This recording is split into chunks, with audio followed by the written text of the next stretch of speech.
जी नमस्ते, मैं हूँ राकेश और स्वागत है आप सभी का हमारे यूट्यूब चैनल एजुकेशन फायर पे।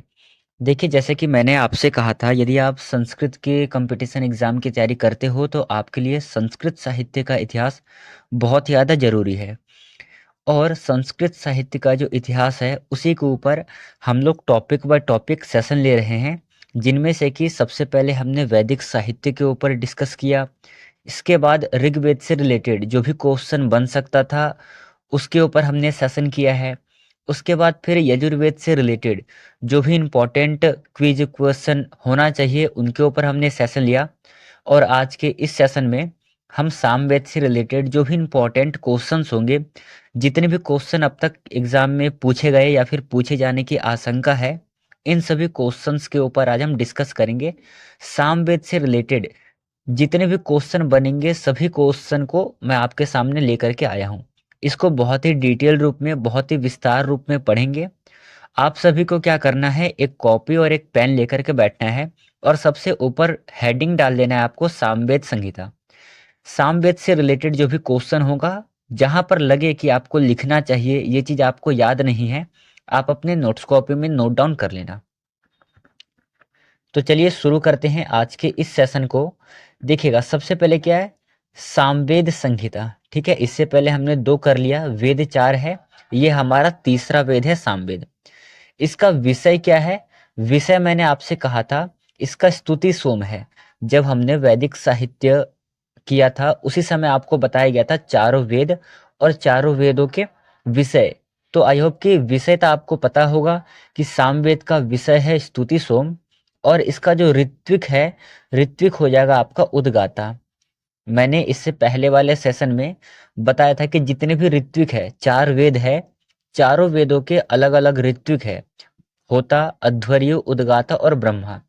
इन चारों ही ऋत्विक के तीन तीन सहायक है। जैसे उद्गाता है तो उद्गाता के भी तीन सहायक है। तीन सहायक कौन कौन से हैं, आप पीछे वाली वीडियो में जाकर के देख लेना। फिर सामवेद के आचार्य कौन है? आचार्य हो जाएगा आपका जैमिनी। आचार्य कौन थे? आचार्य महर्षि वेदव्यास के शिष्य थे, ये भी आपको याद रखना है। ठीक है, महर्षि वेदव्यास ने सामवेद का ज्ञान किसको दिया था? जैमिनी को दिया था। आगे है देवता। सामवेद का देवता कौन सा है? तो सूर्य देवता जो है सामवेद का है। और इसी सूर्य देवता को कौन सा मंत्र समर्पित है? तो गायत्री मंत्र। गायत्री मंत्र सूर्य देवता को समर्पित है, ये भी आपको याद रखना है। और सामवेद के ऋषि कौन है? आदित्य आपके ऋषि हो जाएंगे। और सामवेद को अन्य किस नाम से जाना जाता है? तो औदगात्र वेद के नाम से जाना जाता है। इसे एक और नाम से जाना जाता है, गान वेद के नाम से जाना जाता है, ये भी आपको याद रखना है। तो सामवेद को दो अन्य नाम से जाने जाते हैं, एक है औदगात्र वेद, दूसरा है गान वेद। तो ये दोनों ही किससे रिलेटेड है? सामवेद से रिलेटेड है। चलिए आगे है, हम सबसे पहले देखेंगे कि जो सामवेद शब्द है इसका अर्थ क्या होता है, इसका मीनिंग क्या होता है। तो यदि आप इसको विग्रह करोगे तो सा प्लस आम आएगा। तो सा धन आ, आम, यहाँ पर मिला करके दीर्घ संधि करके क्या बनेगा? साम शब्द बनेगा। और सा का अर्थ होता है ऋचा, ऋचा यानी कि मंत्र। और अम का अर्थ होता है गान। मतलब कि सामवेद कैसा है? ये गान प्रधान वेद है। किस प्रकार का वेद है? गान प्रधान वेद है। और इसके बारे में गीता में कहा गया है कि वेदानाम साम वेदो अस्ति। श्री कृष्ण गीता में लिख कहते हैं कि वेदानाम साम वेदो अस्ति। और गीता जो है इसके लेखक कौन हो जाएंगे?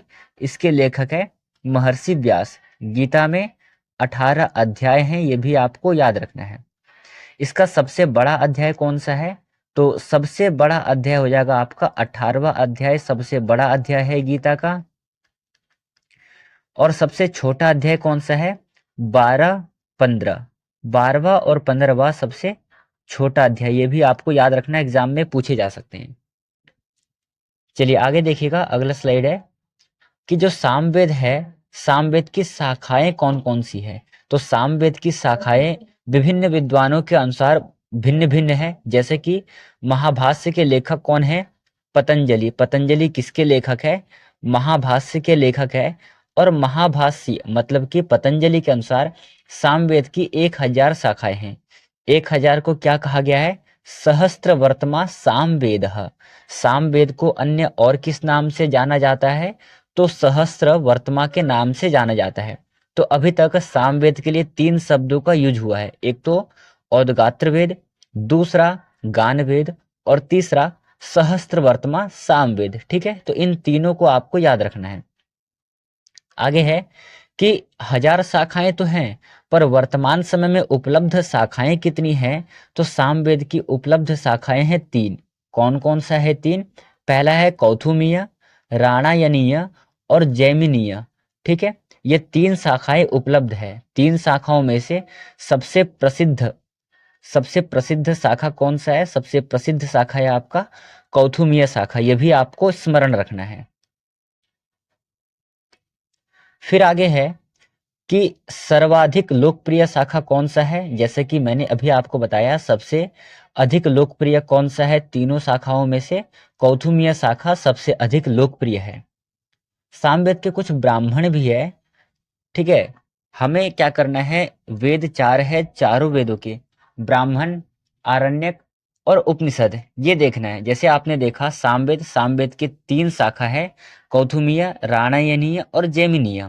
3 शाखाओं में जो सबसे ज्यादा प्रसिद्ध शाखा है कौथुमीय शाखा है। सामवेदीय ब्राह्मण कितने हैं? तो सामवेदीय ब्राह्मण हो जाएंगे आपके 9। 9 ब्राह्मण है सामवेदीय।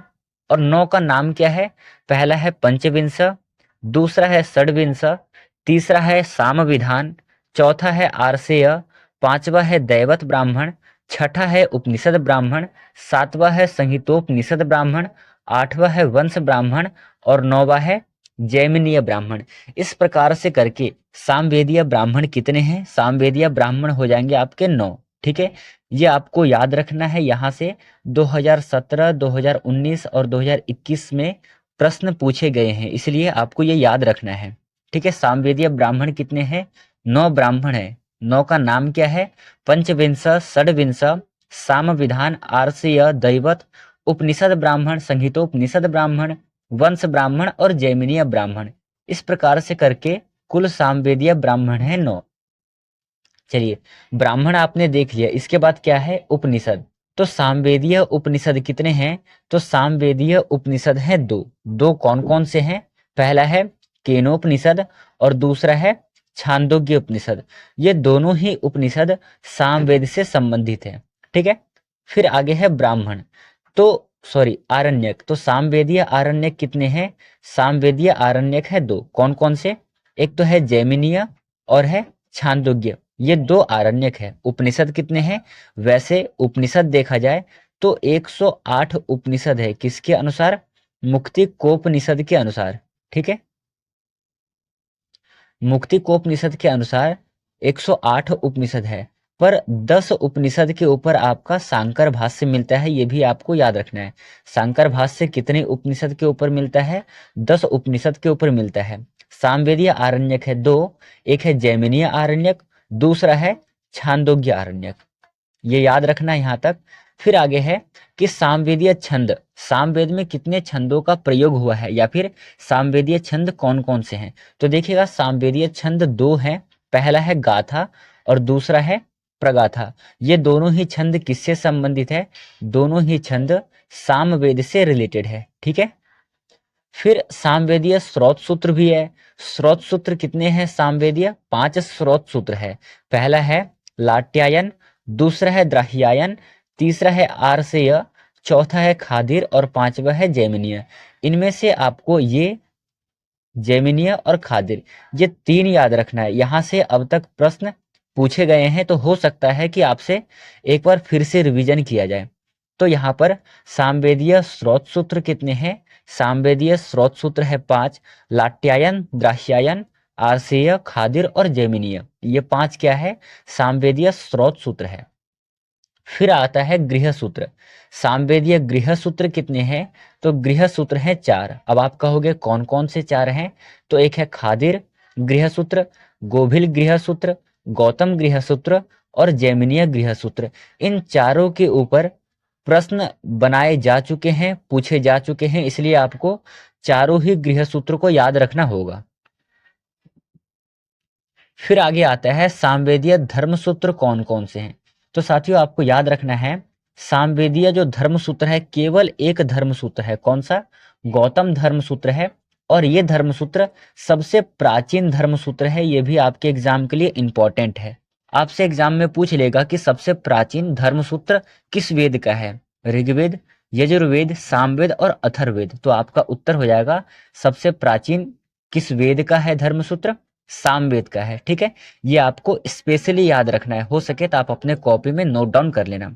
और साथियों ये क्लास आपको कैसा लग रहा है, इसका रिस्पॉन्स, इसका जवाब आप हमें कमेंट सेशन में देंगे। यदि अच्छा लग रहा है तो अच्छा रिस्पॉन्स देंगे, गलत लग रहा है तो आप हमें इसे सही करने के लिए अपना सुझाव दे सकते हैं। चलिए आगे देखेंगे।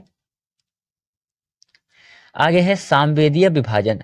सामवेद को दो भागों में विभाजित किया जाता है, आप सभी जानते हैं। पहला है पूर्वार्चिक और दूसरा है उत्तरार्चिक।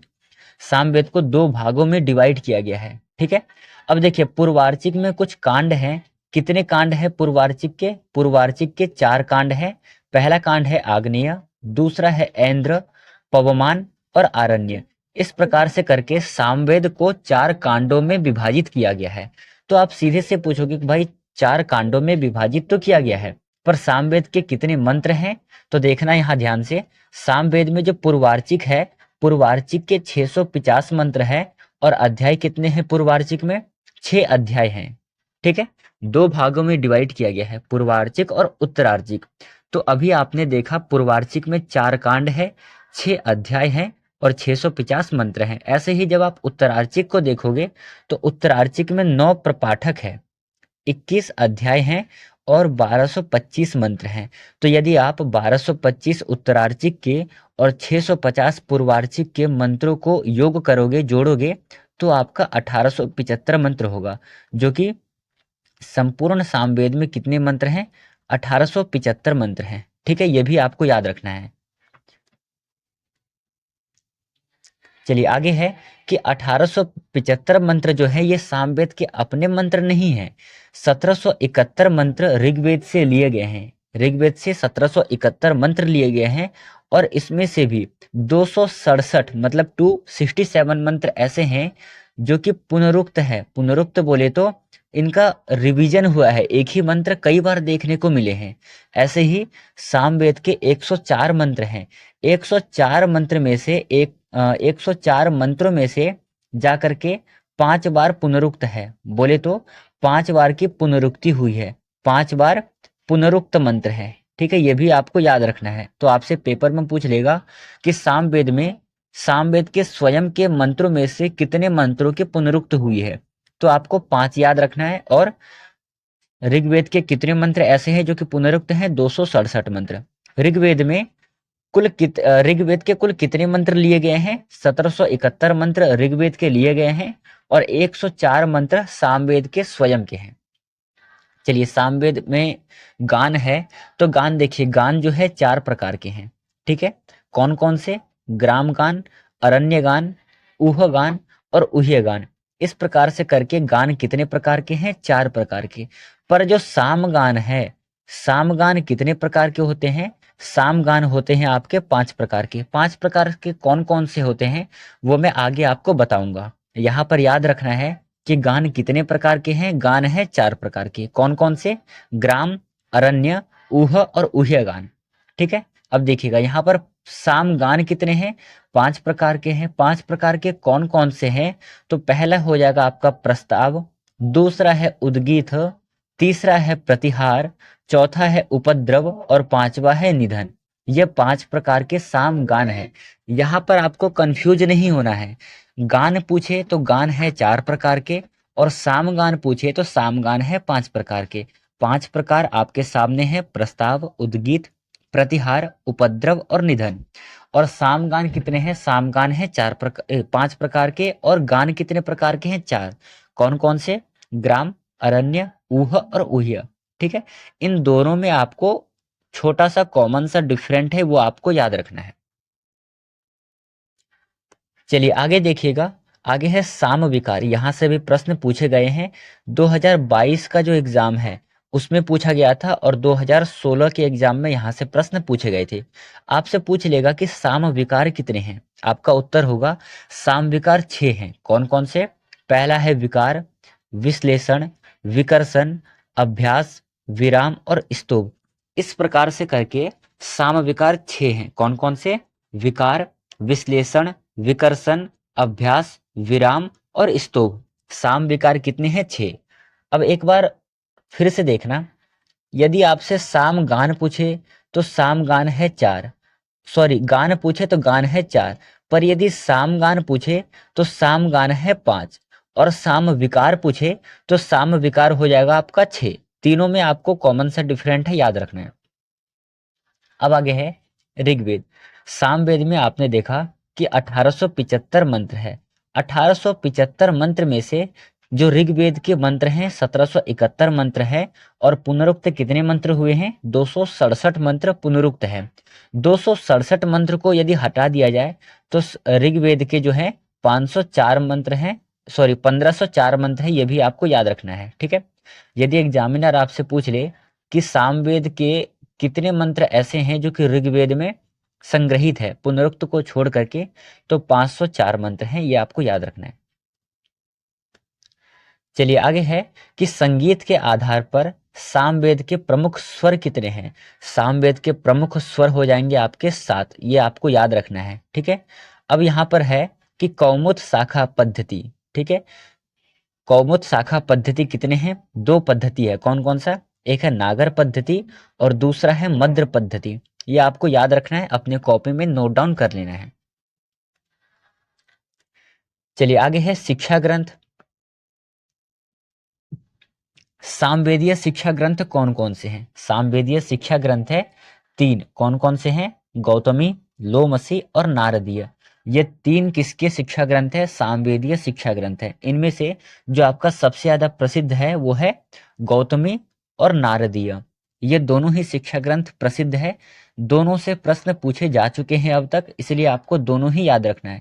2 याद जब रखोगे तो एक और याद करना लोमसी वाला। तो तीनों ही शिक्षा ग्रंथ इंपॉर्टेंट है, तीनों ही शिक्षा ग्रंथों को आपको याद करना है। तीनों शिक्षा ग्रंथ किससे संबंधित है? ये सामवेद से संबंधित है, ये भी आपको स्मरण रखना है। आगे है ऋक तंत्र। ये मोस्ट इंपॉर्टेंट क्वेश्चन हो जाएगा आपके एग्जाम के लिए, क्योंकि यदि आपसे पूछे कि ऋक तंत्र किस वेद से रिलेटेड है, तो अधिकांश लोग शुरू में ऋक तंत्र को देख करके किस वेद का लगाएंगे? ऋग्वेद का लगा देंगे, ठीक है, जो कि बिल्कुल गलत है। ऋक तंत्र जो है सामवेद से संबंधित है, और ऋक तंत्र के लेखक कौन है? लेखक हो जाएंगे आपके शाकटायन। मोस्ट इंपॉर्टेंट क्वेश्चन है, एक बार फिर से बता रहा हूं। यदि आपसे पूछे पेपर में कि ऋक तंत्र किस वेद से संबंधित है, वहां पर आप गलत मत कर देना, ऋग्वेद मत कर देना। कौन सा वेद से संबंधित है? सामवेद से संबंधित है। और ऋक तंत्र के लेखक कौन है? लेखक हो जाएंगे आपके शाकटायन, ठीक है। ये आपको याद रखना है, किससे रिलेटेड है? सामवेद से रिलेटेड है।